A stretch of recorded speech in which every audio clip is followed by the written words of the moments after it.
할렐루야. 네. 우리 앞뒤 옆 사람 보시면서 한번 더 인사합시다. 새해 복 많이 받으십시오.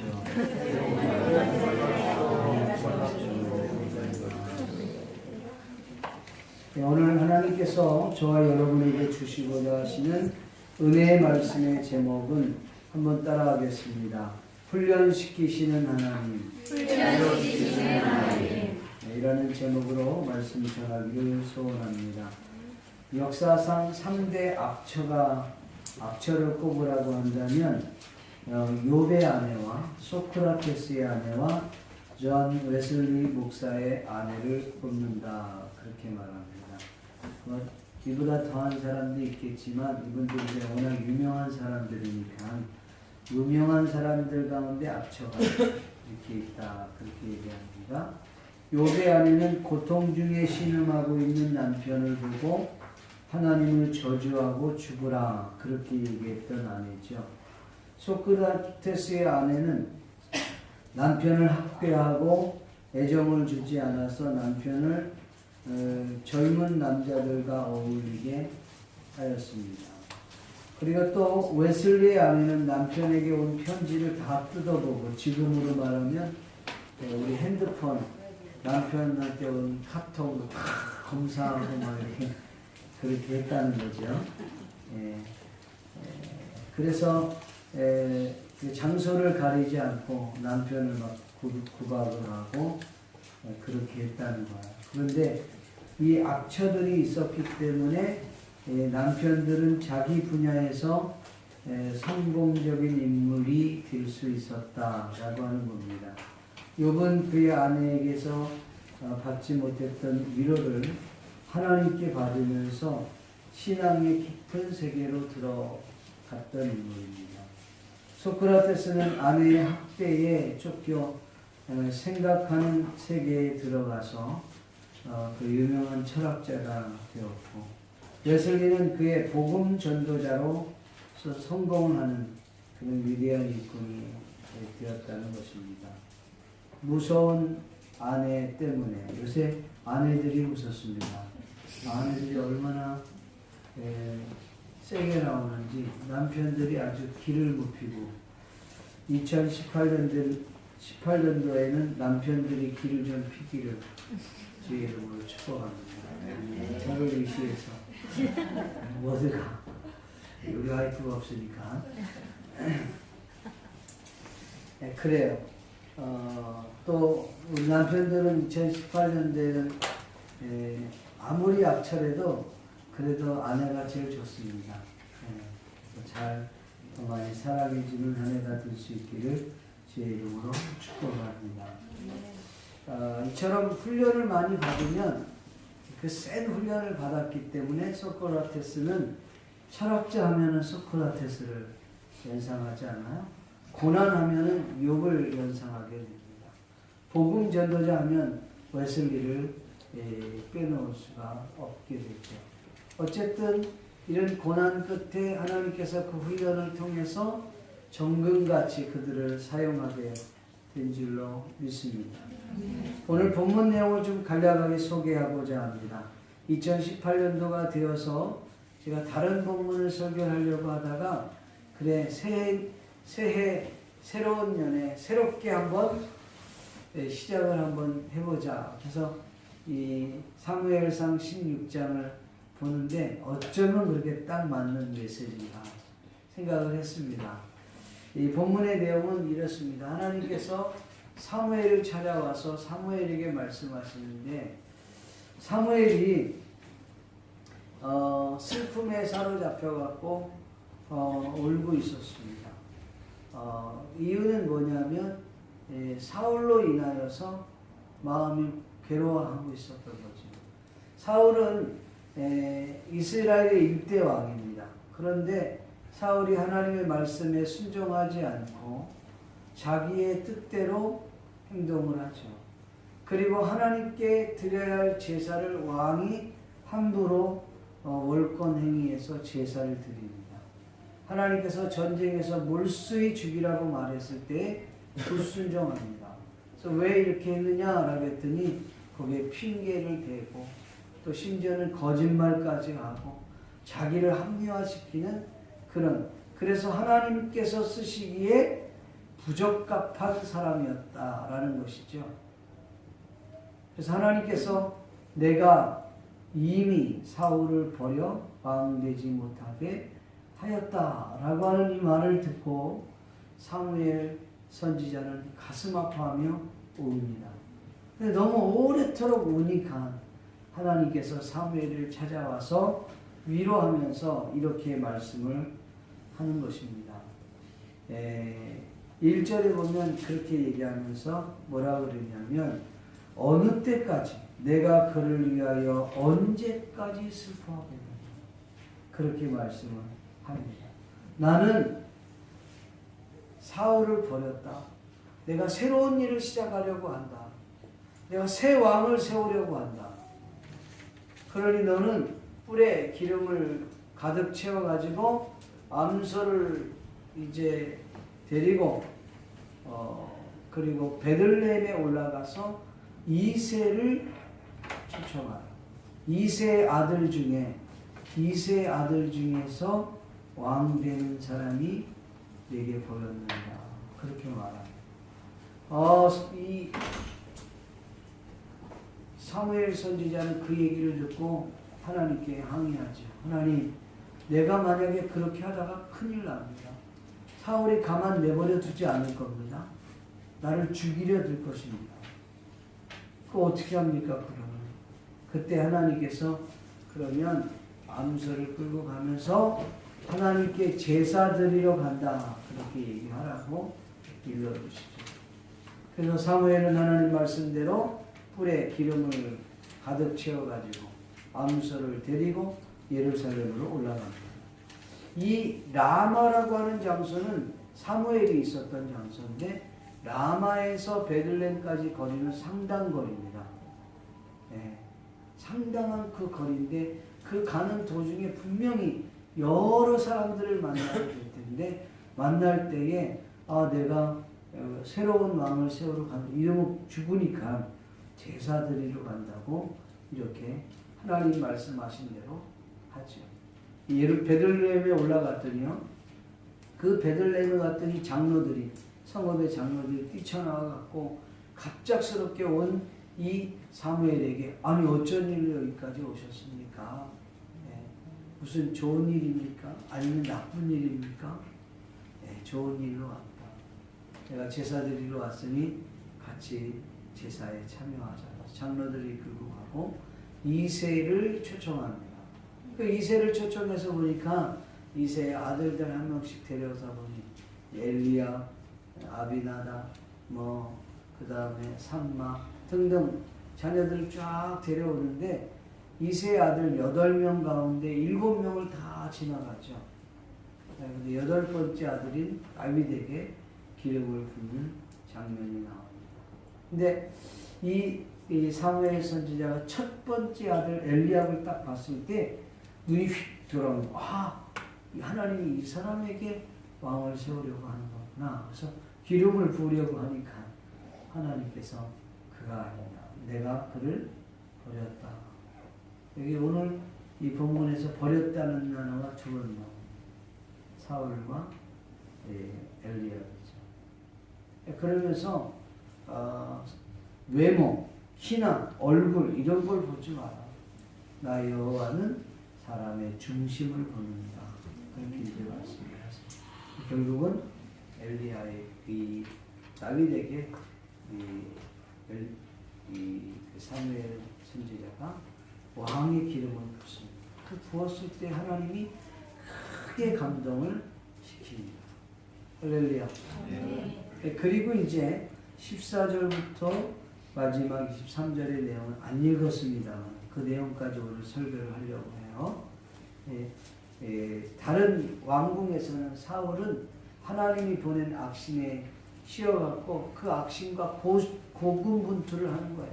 싸우는데 어떻게 할 수가 없는 거예요. 그래서 악신을 물리칠 수 있는 이 수금, 비파를 탈 수 있는 사람을 데려오라 그래서 결국 그때 다윗이 가서 비파를 수금을 타죠. 그래서 악신을 내어쳤고 그로 인하여서 사울에게 다윗은 크게 사랑을 받으면서 그리고 신임을 받으면서 군대 장관으로 그에게 가까이 있게 되었다 라고 하는 내용이 오늘 본문 전체적인 내용입니다. 이 내용을 조금 이해가 되시나요? 이 내용을 가지고 함께 은혜를 나누려고 합니다. 첫 번째 우리가 생각할 수 있는 내용은 과거에 사로잡혀 슬퍼하고 있는 사무엘 선지자의 모습입니다. 사무엘 선지자가 왜 이렇게 슬퍼하고 있었을까? 이 사무엘 선지자 개인적으로 봤을 때에 이 사울이라고 하는 사람은 겸손했던 사람이었습니다. 스스로 왕 되기를 거절하고 오히려 왕으로 세우려고 했을 때 바구니에 숨어 있었던 사람이 이 사울이었습니다. 건장했던 사람이죠. 남보다 키가 머리만큼 더 클 만큼 키가 컸던 사람이고 얼굴도 준수했던 사람이었습니다. 그러니 정말 탐스러운 사람이죠. 남자가 봐도 참 괜찮다, 사귀고 싶다 할 정도로 그렇게 괜찮은 외모적으로도 뛰어난 사람이었죠.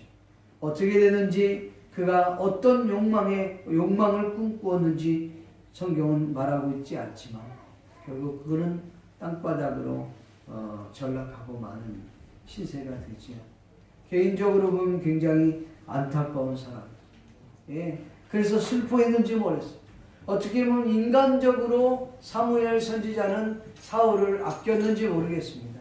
그가 이제 일대 왕으로 세워졌는데 하나님의 말씀을 듣지 않습니다. 순종하지 않습니다. 자기 멋대로 제사를 드립니다. 그리고 잘못을 추궁했을 때에 아멘 내가 잘못했습니다 라고 시인하는 것이 아니라 자기 합리화를 시키고 핑계를 대고 결국은 하나님 앞에서 거짓말까지 자행하지 않습니다. 결국은 하나님께 쓰임받지 못하는 인생이 되어버리고 말았습니다. 안타까웠습니다. 그래서 그는 정말 인정에 사로잡혔는지 모르지만 굉장히 슬퍼하고 있었어요. 슬퍼하고 있는 이 사무엘 선지자에게 주님이 찾아오셔서 그렇게 말씀하시는 겁니다. 내가 이미 사울을 버려 이스라엘 왕이 되지 못하게 하려고 내가 그를 위하여 언제까지 슬퍼하겠느냐. 너는 뿔에 기름을 채워가지고 가라. 내가 너를 베들레헴 사람 이새에게로 보내리니 이는 내가 그의 아들 중에서 한 왕을 보았느니라 하시니라. 이렇게 말씀했습니다. 과거에 사로잡히지 말라고 하는 것입니다. 과거의 그 실패에 사로잡히지 말라는 것입니다. 과거의 원망과 불평과 또는 그 쓴뿌리에 사로잡히지 말라는 것입니다.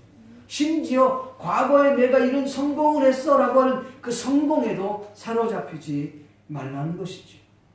언제까지 거기에 사로잡혀 있기 때문에 하며 이 사무엘 선지자에게 꾸중하며 또한 책망하면서도 위로의 메시지를 주는 내용입니다.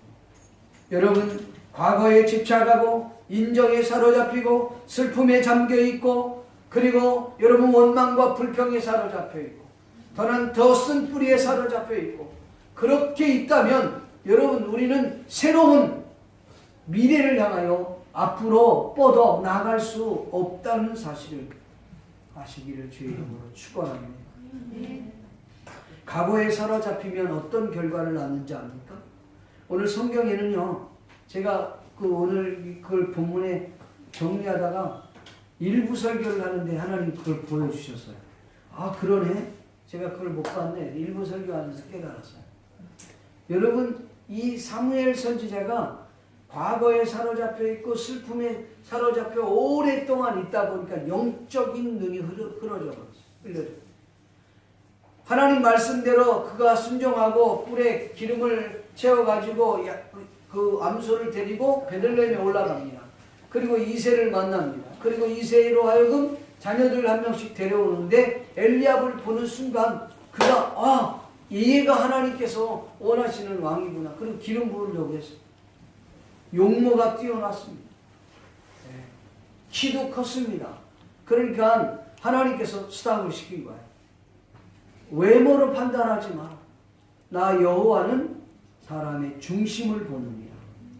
그러면서 그걸 막으셨다는 거예요. 여러분, 그전 같았으면 사무엘이 그런 사람이 아니었단 말이죠. 그런데 이렇게 슬픔에 오랫동안 잠겨 있다 보니까, 인정에 사로잡혀 있다 보니까, 과거에 사로잡혀 있다 보니까 제대로 볼 것을 보지 못하는 상황이 도래했다는 것이죠. 사랑하는 성도 여러분, 우리야 정말 하나님 앞에서 새로운 새해를 맞아서 2018년도를 우리가 맞아서, 여러분 새로운 이 해를 맞아서 나갈 때에 과거를 끊어버릴 수 있기를 바랍니다. 쓴뿌리를 끊어버릴 수 있기를 바랍니다. 여러분들이 가지고 있는 과거의 실패 끊어버릴 수 있기를 바랍니다. 슬픔도 버리세요. 더 이상 붙잡지 마세요. 그거 붙잡고 있다면 더 앞으로 나아갈 수 없어요.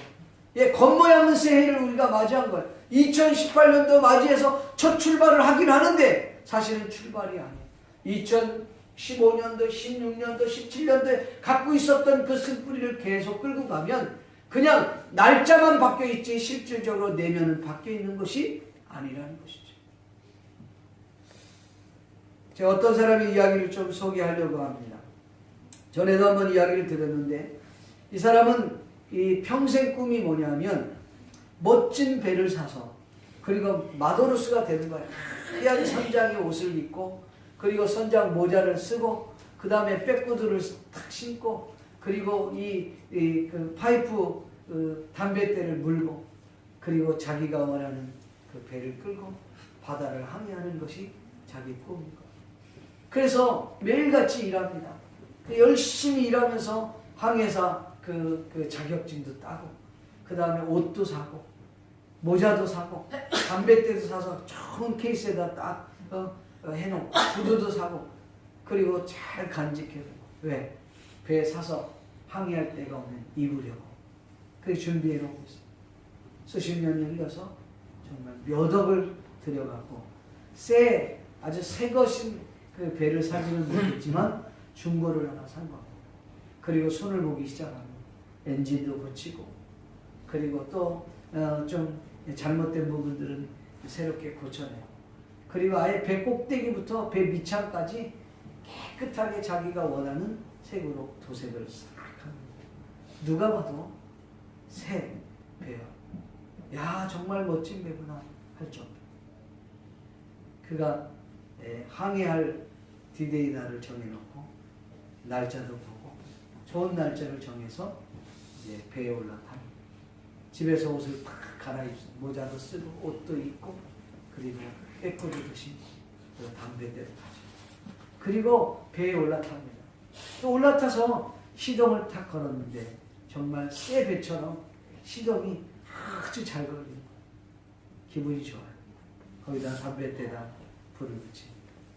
그리고 핸들을 잡고 바다를 향하여 쫙 나갑니다. 너무 기분이 좋아요. 근데 좀 가더니 덜컥 소리가 나는 거예요. 그러더니 배가 앞으로 가지 않고 빙빙 도는 거예요. 스탑을 시켰어요. 원인이 뭘까?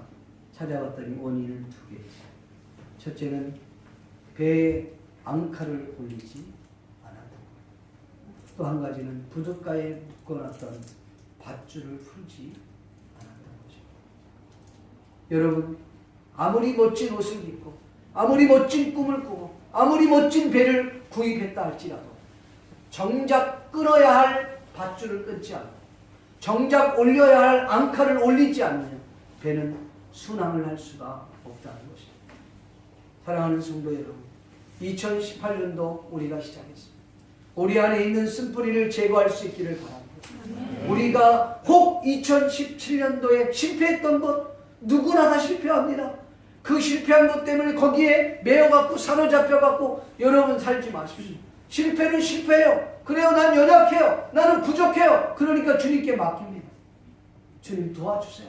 그리고 앙카를 끌어올리십시오. 주님께 맡기십시오. 그리고 그 밧줄을 끊어버리십시오. 그리고 온전히 주님께 맡기면 여러분, 하나님의 도움으로 우리는 멋진 항해를 항해할 줄로 믿습니다.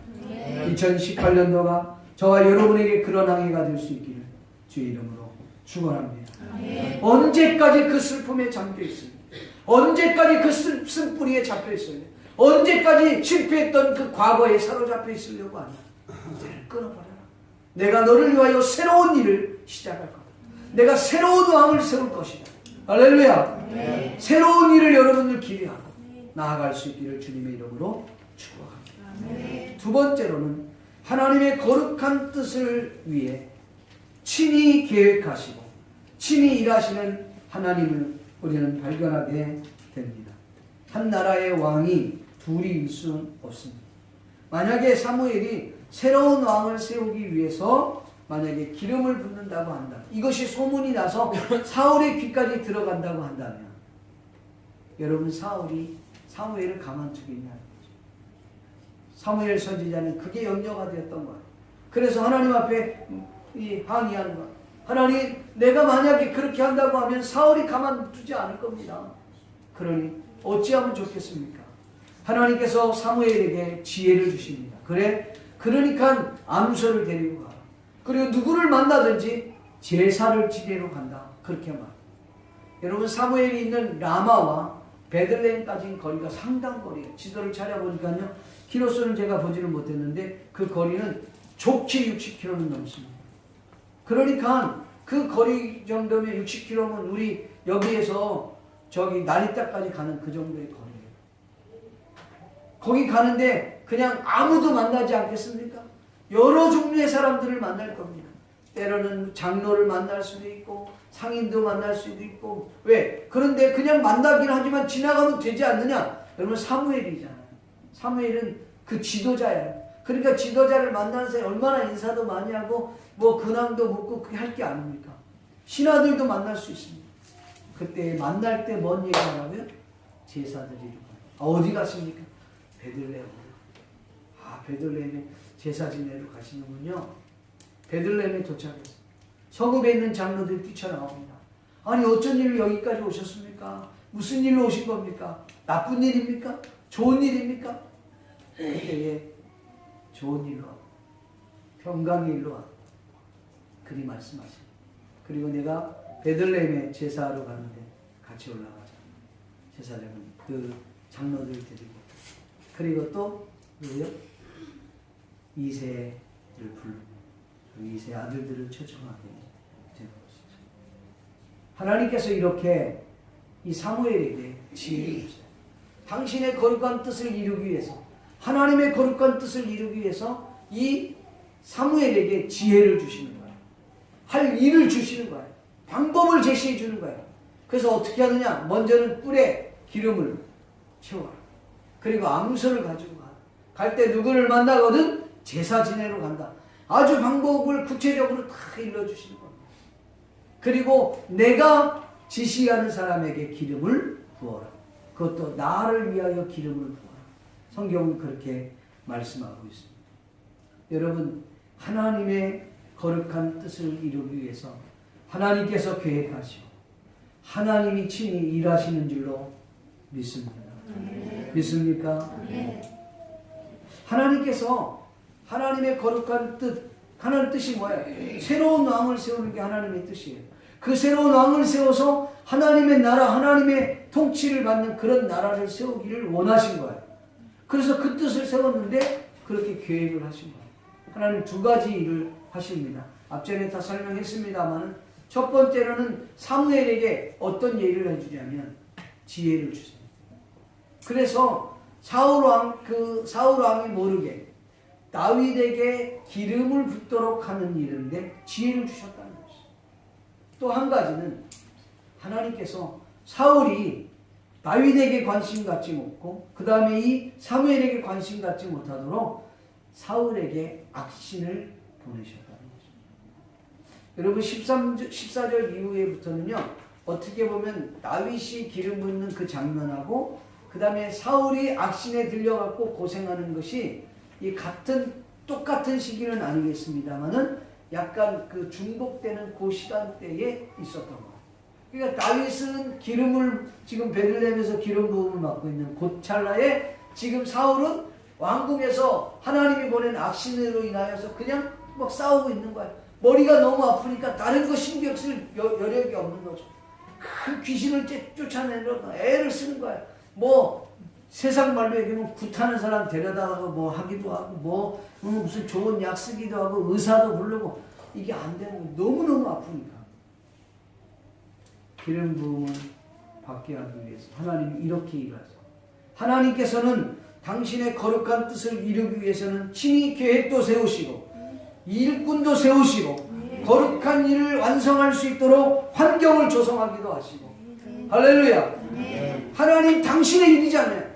하나님의 일이니까 하나님의 뜻을 이루는 거니까 하나님이 이루어 가신다는 거 믿습니까? 사랑하는 성도 여러분, 오늘 성경에 보면 이 다윗이 하나님 앞에 쓰임받을 수 있었던 것은 물론 다윗이 훌륭했던 부분들도 없지 않아 있었겠지요. 그러나 하나님께서 다윗을 다윗되게 하시는 것은 하나님의 전적인 은혜였다는 것입니다. 그 이유는 하나님이 그를 훈련시켜 간다는 것이죠. 이후에 그 부분을 좀 더 설명을 드리겠습니다. 여러분, 올 2018년도가 시작이 되었습니다. 여러분들도 분명히 꿈을 꾸고 이 한 해를 시작했을 것입니다. 나름대로 올 한 해는 이렇게 할 거야. 우리 가정에서도 이렇게 할 것이고 내 개인적으로 이렇게 할 것이고 영적으로나 가정적으로나 또 신앙적으로나 여러 면으로 볼 때 여러분들이 계획하고 꿈을 꾸고 또 길게는 여러분의 비전을 가지고 꿈을 꾸면서 시작을 할 것입니다. 근데 그 꿈이 거룩한 하나님의 비전이냐 아니면 나의 욕망에 불과하느냐. 거룩한 비전과 자신의 욕망은 다릅니다. 뭐가 다르냐? 여러분, 거룩한 욕망은 거룩한 비전은 그 비전 속에 들어가서 그 꿈을 보면 거기에 예수님이 있는 거예요. 거기에 하나님의 영광이 있는 거예요. 거기에 하나님께서 기뻐하시는 거예요. 믿습니까? 비록 나는 없어져도 좋아. 하나님의 영광이 되면 그게 그 뜻이요 거룩한 비전이라는 거예요. 근데 자기 욕망은 뭐냐? 그 욕망 안에는 자기만 있는 거예요. 하나님 뜻 없는 거예요. 여러분 꿈을 세우더라도 거룩한 비전을 세울 수 있기를 바랍니다. 자기 욕망을 세우면 자기가 고군분투하다가 거기에 쓰러지고 넘어지고 자빠지는 거예요. 그러나 거룩한 비전을 세우면 하나님께서 그 거룩한 비전의 계획을 인도해 주시고 일할 일꾼도 붙여주시고 환경도 조성시켜 주시고 신이 우리를 이끌어 주실 줄로 믿습니다. 믿습니까? 여러분의 비전을 하나님 앞에 헌신하십시오. 여러분의 비전을 하나님 앞에 드리십시오. 그러면 우리 주님께서 친히 우리를 이끌어 주시고 계획하시고 일꾼도 붙여주시고 돕는 자도 붙여주시고 여러분 환경도 조성시켜 주시고 우리를 이끌어 가실 것입니다. 단지 우리는 여호와의 말씀 앞에 하나님 앞에서 순종하고 나아가는 것입니다. 믿습니까? 오늘 2018년도에 순종함으로 하나님의 거룩한 그 비전을 이루어가는 저와 여러분이 될 수 있기를 주의 이름으로 축복합니다. 마지막으로 하나님의 거룩한 계획을 이루기 위해서 새로운 왕을 세우시고 훈련하시는 하나님이십니다. 일전에 말씀을 드렸습니다만 하나님의 거룩한 뜻을 이루기 위해서 하나님이 친히 계획하고 일꾼을 세우시고 그 일꾼을 또한 거룩한 용사로 훈련시킨다는 사실 믿기를 축복합니다. 재미난 사실은요, 하나님이 다윗을 어떻게 했어요? 왕으로 세우셨잖아요. 그 왕으로 세웠는데 이제 왕으로서 이 적합하게 쓰임을 받으려면 훈련을 해야 되는데 어디에서 훈련을? 왕이 제대로 훈련 받으려면 어디 가서 훈련을 받아야 돼요? 왕궁에서 훈련을 받아야 돼요. 그러니까 하나님께서 다윗을 왕궁으로 보낸 거예요. 그때에 사울은 뭐 하고 있었냐? 악신에 들려가고 계속 신음하고 있었던 거예요. 근데 야 수금을 좀 잘 타고 아니면 비파를 잘 타고 아마 음악을 좀 잘하는 그런 사람들 있으면 좀 와서 내 귀를 즐겁게 하면서 좀 내 머리를 좀 맑게 좀 해줬으면 좋겠다. 그 찾다가 다윗을 찾아. 다윗이 들어가서 영적 수금을 탁 키니까 악신이 따라가는 역사가 나요. 할렐루야. 찬양에도 이 영감이 있어야 돼요. 할렐루야. 찬양했는데 여러분들 많이 오늘 너무 잘했어요. 너무 잘했어요. 그러면은 여러분 자랑이고 은혜가 됩니다. 한번 해봐요. 은혜가 됩니다. 은혜가 됩니다. 이렇게 되면 하나님 영광 받아요. 우리 가브리엘 성가대가 오늘 은혜가 됐습니까? 네. 잘했습니까? 네. 잘한 건 아니고 은혜가 됐어요. 은혜가 있어요. 교회 들어왔는데 찬양의 은혜를 확 받는. 우리 이게 외부 목사님들이 오면요 꼭 두 가지의 은혜를 받더라고요. 그래서 뭐냐 그랬더니 첫째는 찬양의 은혜를 받아요. 찬양. 앞에 찬양 인도도 그렇지만 성가대의 은혜를 많이 받아요. 저도 제가 볼 때는 우리 교회만큼 찬양을 잘하는 데가 없는 거예요. 뭐 순복음께 아무리 많이 서도 우리 교회보다도 안 돼. 내가 볼 때는. 고슴도치도 지 새끼가 이쁘다 그러니까. 그리고요 또 하나 은혜 받는 게 있대요. 대표 기도의 은혜. 우리 교회 대표 기도가 은혜가 됩니다. 대표 기도 이렇게 써야 돼. 써갖고 그걸 계속 기도하면서 준비하고 기도하고 나와서 안 보고 해도 상관없어. 준비는 해야 돼. 근데 아무 준비 없이 딱 쓰면요 큰일 나. 예전에 한 8, 9년 전인데 대표 기도를 시켰는데 이분이 원고를 안 써갖고 나온 거예요. 원고를 안 써갖고 기도를 하는데 기도를 조금 했어. 하나님 아버지 오늘 예배드리게 하시고 뭐 그러더니 갑자기 앞이 캄캄하면서 아무것도 생각이 안 나는 거야. 그 자기도 모르게 방언으로 샬라샬라바이 샬라바이 그렇게 기도를 다 쳐다보는 거야.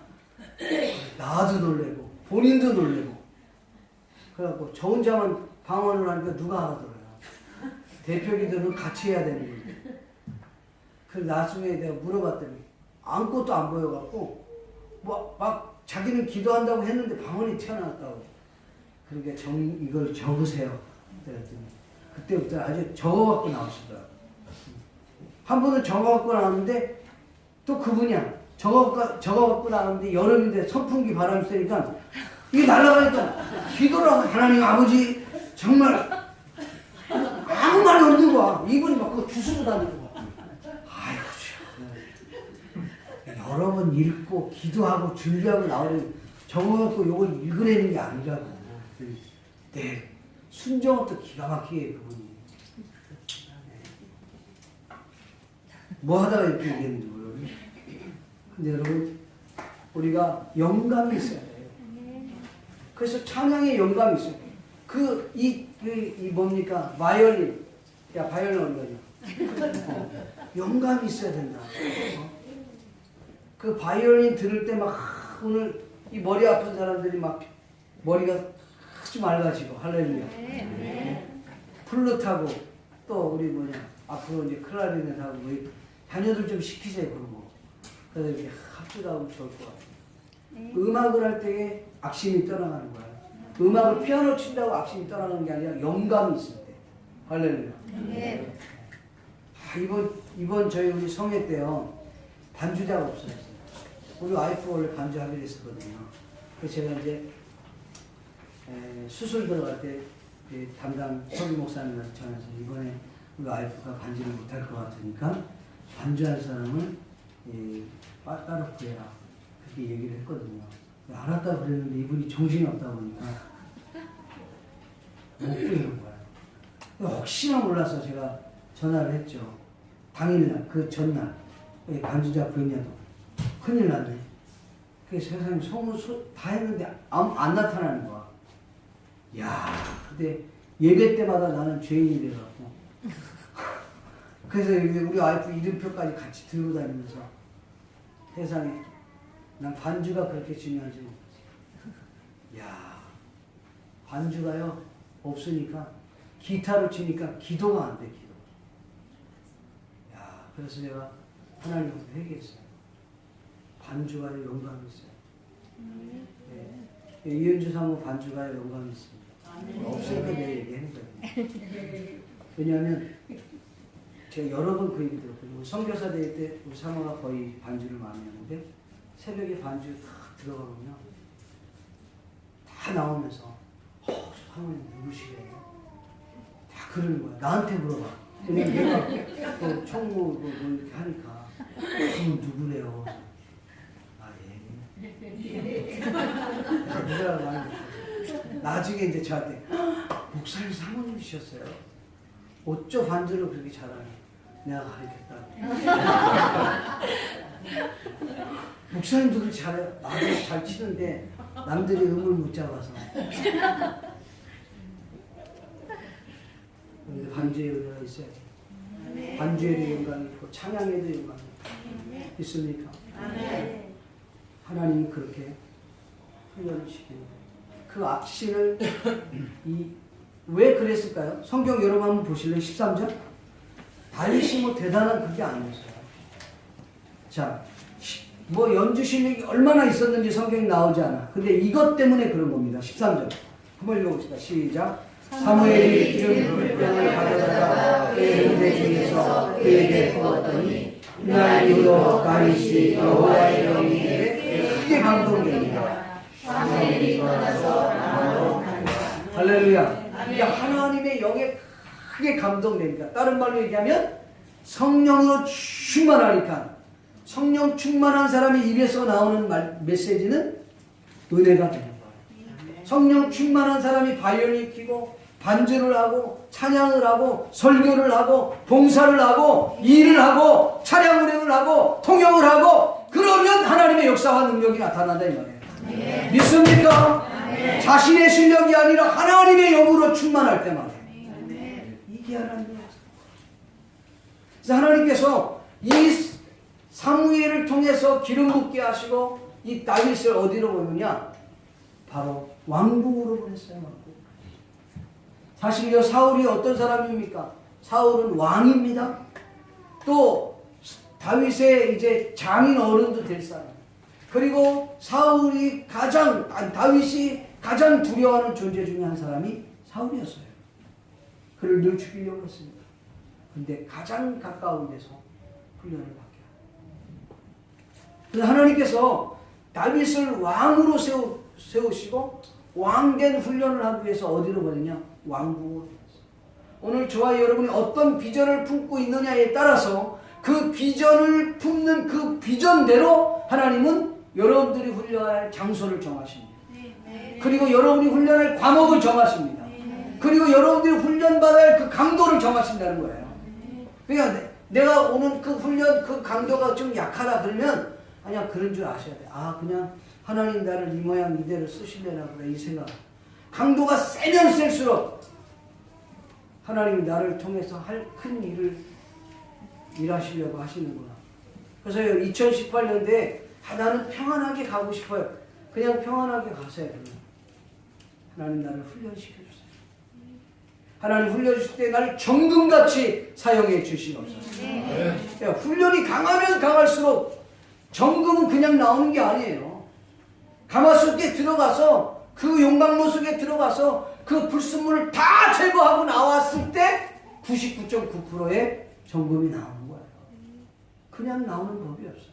다이아가 그냥 나오는 게 아니에요, 여러분. 신앙의 아름다운 경건이 나오는 것은 그냥 나오는 게 아니란 말이에요. 그 하나님이 왕을 세워놓고 이스라엘 왕으로 세우려고 하니까 왕궁으로 보내고 가장 강력한 대적인 사울을 붙여놓은 거예요.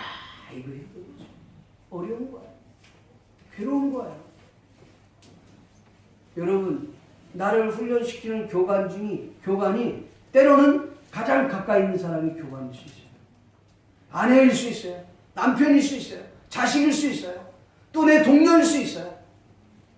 그가 나를 교관이 되는 거예요. 왜? 그 훈련을 시키거든요.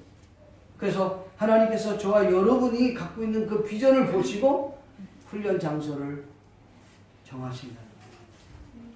믿습니까? 믿기를 제 이름으로 축복합니다. 예를 든다면 이런 게 있어요. 모세가 있지 않습니까? 이게 모세가 태어날 때는 애굽이라고 하는 나라는 당대의 가장 강력한 나라였어요. 그 애굽을 거치지 않고서는 쌀을 구할 수 없고 힘이 강력한 나라였습니다. 근데 거기에 태어난 거야. 근데 그때 당시에 애굽의 유아 정책이 뭐였냐? 유대인들이 워낙 애를 잘 낳으니까 애들이 너무 많이 나니까 이 아이들이 너무 마서 커버리니까 애굽을 장악하게 된단 말이죠. 그러니까 유아 정책을 남자아이는 다 죽여라. 여자아이는 살려라. 여러분 일본이나 지금 한국은 일본보다 더 심합니다. 애 안 낳습니다. 물론 경제적인 문제도 있고 교육하려면 돈이 많이 들어가니까 애를 낳지 않아요. 네. 많이 낳으면 2명인데 거의 1명. 그리고 안 나겠다는 사람이 더 많아요. 근데 무슬림들이 우리 한국에 지금 엄청 들어온 거 여러분 아시죠? 무슬림들은요, 한 남편이 아내를 5명씩 거느릴 수 있어요. 능력이 되면. 그러니까 우리 한국 사람은 결혼 많이 합니다. 그래서 결혼해갖고 나랑 결혼하면 본국에 갔다 와야 돼. 본국에 가면 3번째 아내, 4번째 아내, 2번째 아내 이렇게 된 거야. 자기도 모르게. 거기 가면 훈련을 엄청 많이 받고 와요. 무슬림 훈련. 그래서 완전히 무슬림화 되었어요. 아이를 낳을 수 있을 만큼 낳는 거야. 많이 낳는 거야. 유럽이 지금 그렇게 해서 간 거야. 뉴질랜드는 여러분 국회에 뭐라 그래요? 국회 이 홈페이지를 딱 열면 무슬림이 딱 사원이 나와요. 그 정도로 장악이 됐어요. 영국, 프랑스, 무슬림들이 지금 다 장악하고 있습니다. 왜? 현대 교회들 나라는 잘 아이를 안 낳거든요. 얘네들 막 낳는 거야. 우리나라도 40년 이후가 되면 무슬림화 된다는 얘기가 있어요. 우리는 안 낳고 걔들은 막 낳고. 심각한 거죠.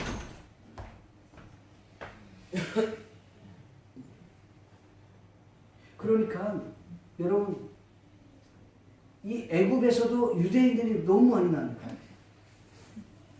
미드라시에 보면 이스라엘 백성들이 얼마나 애를 잘 낳냐면 이렇게 표현해요. 미드라시에 그 이스라엘 사람들이 마치 성경처럼 보는 그 미드라시에 보면 이스라엘 사람들이요 이렇게 숨을 그 맑은 공기를 하고 숨을 내쉬면 아이를 낳대. 그러니까 애를 그냥 맑은 공기만 마시고 하면은 그냥 애를 낳을 만큼 그 정도로 애를 많이 낳는 거야. 그러니까 산하 정책을 그렇게 쓸 수밖에 없는 거야.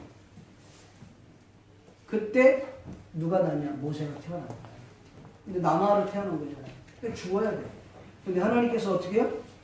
유대 산파인 십브라와 부하를 붙여놨어요. 걔를 살려주고. 결국은 아이가 좀 성장해 가니까 목소리가 커지고 울음소 커지니까 어쩔 수 없어서 갈대 상자에다가 아이를 집어넣고 나일강에 떠내보냈죠. 예, 영화에 보면은 누이가 갈대 상자에다 애 집어넣고 나일강에서 누가 그 모세 그 바로의 공주가 목욕하러 올 때 이렇게 떠내 보내주더라고요. 정말 그랬는지 모르겠지만 어쨌든 나일강에서 바로의 공주가 그 아이를 딱 보는 순간 너무 예쁘고 너무 잘생기고 그래갖고 그 아이를 자기의 양자로 들이셨어요. 양자로 들이고 난 이후에 그때 당시에는 아이를 죽은 부모들이 너무 많다. 그러니까 젖이 부러져 있는 거야. 젖을 줘야 되는데 줄 아이가 없는 거야. 그러니까 유모를 찾아다 준다니까. 그 바로 공주가 그렇게 해라. 그래서 모세의 엄마를 데려다 준 거야. 40년 동안 왕궁에서 모세 엄마는 자기 애를 키우면서 월급을 받으면서 하는 사람이 모세 엄마입니다. 네. 40년 크고 난 후에 애굽 사람을 죽임으로 인해서 광야로 쫓겨요. 여러분 왜 광야로 갑니까? 다른 나라 가면 안 됩니까? 얼마든지 도주할 수 있는 힘이 있어서. 왜? 그는 그 바로의 그 양 아들이기 때문에. 그러니까 왕자란 말이에요. 얼마든지 자기가 좋은 길을 갈 수 있단 말이죠. 그럼에도 불구하고 그는 광야로 가요. 광야에 몇 년? 40년 동안 거기서 있습니다. 왜 40년 동안 있었냐? 나이 80세까지 그냥 하나님 거기다 썩혀버려요. 그리고 주님께서 80세 될 때에 바로 이 모세를 부르셔요. 모세를 부르고 다시 애굽 땅에 집어넣어서 이스라엘 백성들을 끌고 나오는데, 이스라엘 백성이 가나안 땅에 갈 때 어디를 통하냐? 광야를 통하냐. 광야를 누구보다 잘하는 사람이 모세. 왜요? 광야 40년을 거기서 살았거든요. 광야 기후를 누구보다 잘 알고 광야의 상태를 누구보다 잘 아는 사람이 모세였다. 왜? 하나님이 모세로 하여금 광야로 보냈게 되는 거죠. 하나님이 그를 지도자로 세워서 이스라엘을 이끌 영적 지도자로 세우기를 원했기 때문에. 믿습니까? 이 하나님의 거룩한 뜻을 이루기 위해서, 하나님은 그 뜻을 이루기 위해서 사람도 세우고 환경도 조성하시고 일할 사람들도 붙여주시고, 그래서 하나님의 거룩한 뜻을 이루어 가셨다는 사실 믿기를 주님의 이름으로 축복합니다. 여러분, 모세를 그랬던 것처럼 다윗 또한 하나님께서 왕궁으로 집어넣어갖고 그 험난한 그 연단을 겪게 하고, 여러분 모세도요, 모세보다도 더 강력한 훈련을 받은 사람이 있다면 그는 아마 이 다윗일 겁니다. 다윗은요, 골리앗을 죽였던, 결국은 그 나라에까지 들어가서 미친 짓 하면서 거기에 빌부터 살지 않습니다. 그 조그마한 나라를 도망 다니면서 생명을 연명하며 살았던 그 사람이 다윗이죠. 하나님은 그를 왕궁으로부터 훈련시키고 광야로부터 훈련시키고 다른 타 나라로부터 들어가서 훈련시키고 훈련의 연속을 엄청 많이 시키는 거야. 여러분 생각해 보십시오. 왜 하나님께서 다윗을 이렇게 왕궁으로 집어넣어서 이 고통을 겪게 하시겠습니까? 이유가 있다는 거죠. 그 왕되게 하십니다. 하나님의 거룩한 나라의 통치를 담당하게 하기 위해서 그렇게 하셨다는 사실 믿기를 주님의 이름으로 축복합니다. 그냥 되는 법은 없어요. 제가 이번에요, 선교 대회 갔는데 같이 이제 식사를 하는데 이제 모르는 선교사님도 많이 있고 그런데 얼굴 잘 알고 이제 이야기 나눴던 목사님하고 깊이 얘기할 수 있는 기회가 없어서, 근데 제 앞에 오셔서 이제 이야기를 나누다가 이야기했는데, 내가 보더라도 이 선교사님 너무 초라해 보여. 너무 초라해 보이고 막 약해 보이고 뭐가 있으면 막 도와주고 싶은 그런 막 이런 마음이 막 생겨지는 그 선교사님이에요. 우리 이거 배추 갖다 주시는 선교사님 있잖아요. 근데 뭐 여러 이런 얘기 저런 얘기 막 얘기하다가 그런데 제가 이제 아는 선교사님이 밥을 들고 내 옆으로 딱 가는 거예요. 오자마자 그런 거예요. 목사님 알아? 그런 거예요. 알지 했더니 얼마큼 알아? 그렇게 물으면 제가 또 많이 알아 뭐 이렇게 말 못하잖아요. 그냥 알지 좀 했더니 이분 무서운 사람입니다.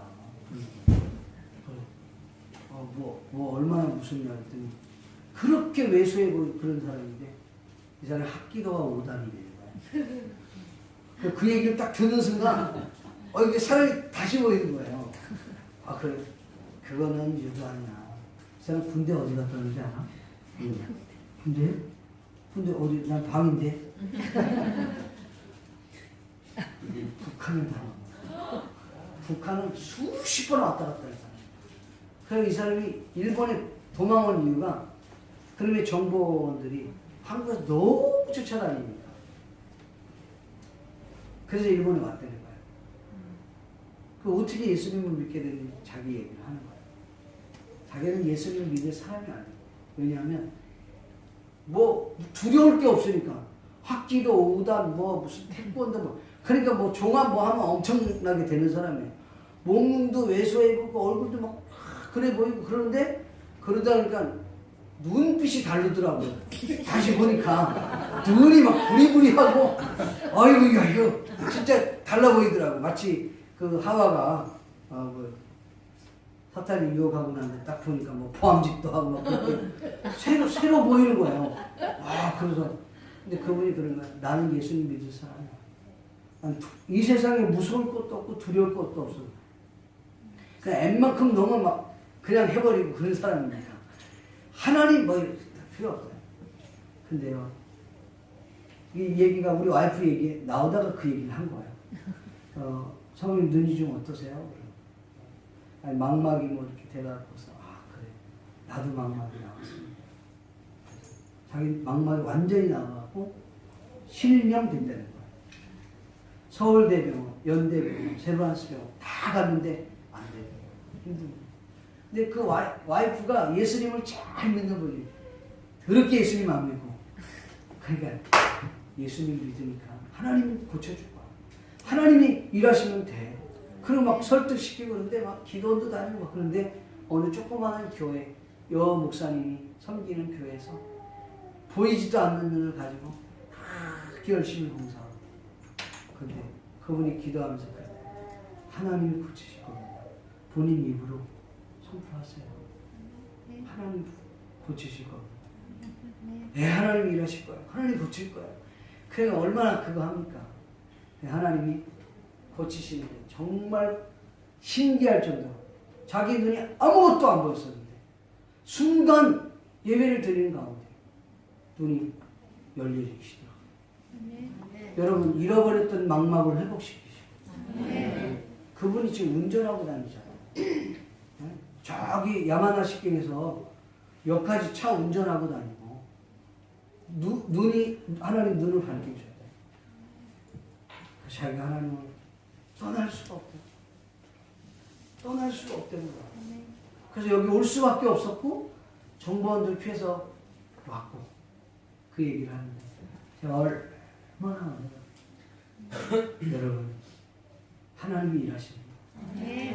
하나님의 거룩한 뜻을 이루기 위해서 망막 그 눈 시야를 그냥 실명시키고 난 다음에 결국은 낮을 대로 떨어질 대로 다 떨어뜨려 놓고 그리고 고치셔서 일본 선교지로 보내죠. 우리 GMS 선교사로 지금 함께 일하고 있습니다. 저와 같은 지부에 일하고 있는 선교사. 하나님 그렇게 일하세요. 나는 2018년도 저와 여러분들이 하나님의 훈련을 잘 받을 수 있기를 바랍니다. 여러분이 어떤 비전과 어떤 꿈을 갖고 있습니까? 여러분들이 가지고 있는 그 꿈이 자신의 욕망을 위한 꿈입니까? 아니면 하나님의 거룩한 비전입니까? 하나님의 거룩한 비전에는 예수님이 있어야 돼요. 하나님의 영광이 있어야 돼요. 하나님을 기쁘게 할 수 있어야 돼요. 그러면 그건 하나님의 거룩한 비전이에요. 그러면 하나님이 그 거룩한 비전을 여러분들이 하나님께 드리면 주님이 친히 일하실 것입니다. 계획하실 것입니다. 돕는 일을 붙이실 것입니다. 환경을 조성하실 것입니다. 그 거룩한 뜻을 이루어 가실 것입니다. 우리는 순종하고 나아갑니다. 여러분 아무리 힘들고 어려워도 2018년도 어렵고 힘들고 고난이 와도 하나님 내 힘으로는 불가능하지만 하나님이 도와주면 할 수 있습니다. 하나님 도와주세요. 하나님 내 손 붙잡아 주시고 나를 붙잡으셔서 하나님의 거룩한 뜻의 도구로 나를 사용해 주시옵소서. 그래서 훈련 잘 받아 훗날에 하나님의 영광을 돌리는 저와 여러분들 드릴 수 있기를 존귀하신 예수님의 이름으로 간절히 축복합니다. 축복합니다. 거듭 축원합니다. 기도하겠습니다. 우리 시간 말씀을 생각하시면서 같이 한번 통성으로 주여 한번 부르고 기도하겠습니다. 주여! 고마우시고 자비로우신 아버지 하나님의 은혜와 은총을 감사합니다. 과거에 사로잡혀 있었던 사무엘 선지자를 위로하시고 그를 책망하셔서 언제까지 어느 때까지 슬픔에 잠겨 있으려고 하느냐, 언제까지 과거에 사로잡혀 있으려고 하느냐, 언제까지 과거의 그 실패에 사로잡혀 있으려 하느냐. 그것은 뿌리에서 털어버리고 실패에서 자유함을 얻고 다시 일어나 하나님 붙들고 내가 새 일을 해갈 것이고 내가 새 왕을 세울 것이니 너는 뿌리에 기름을 채워라. 너는 암소를 내리고 내가 향하는 그 베들레헴으로 올라가라. 말씀할 때 하나님 우리에게 지혜를 주시고 하나님께서 우리에게 방법을 불러주시고 하나님 우리를 통해서 하나님의 거룩한 뜻을 이루어 가주시옵소서. 하나님이 계획 세우시고 친히 일하시는 하나님을 만날 수 있게 해주시고 그 주님이 우리를 통하여 친히 일하실 뿐만 아니라 우리를 통하여 훈련하여 일하시는 하나님을 만날 수 있도록 주여 도와주시기를 원합니다. 하나님 대망의 2018년도가 시작이 되었습니다. 우리 성도들 한 사람 한 사람 주님이 저들의 손을 붙잡아 주시오. 저들의 마음을 붙잡아 주시오. 저들의 꿈과 비전을 붙잡아 주시오. 하나님께서 친히 계획하시고 하나님께서 친히 일하시고 하나님께서 귀한 아버지 동역자를 붙여주시고 하나님께서 또 하나 아버지의 환경을 조성시켜 주심으로 말미암아 놀라운 하나님의 거룩한 뜻을 우리를 통하여 이루하여 주시옵소서. 나를 통하여, 나의 가정을 통하여, 우리 자녀를 통하여, 우리의 기업을 통하여, 이 교회를 통하여 하나님 이루어 주시옵소서. 오 하나님 아버지께서 우리를 연단하신 후에 정금같이 세우실 줄로 믿사오니 주여 도와 주시옵소서. 감사를 드리옵나이다. 예수님의 이름으로 기도하옵나이다. 우리 찬양하시면서 주님의 님을 하나님과 배우겠습니다.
감사합니다. 드려진 예물을 주님이 축복하시고 이 예물이 쓰여지는 것마다 주님의 큰 영광과 능력이 나타날 수 있도록 주여 도와 주시옵소서.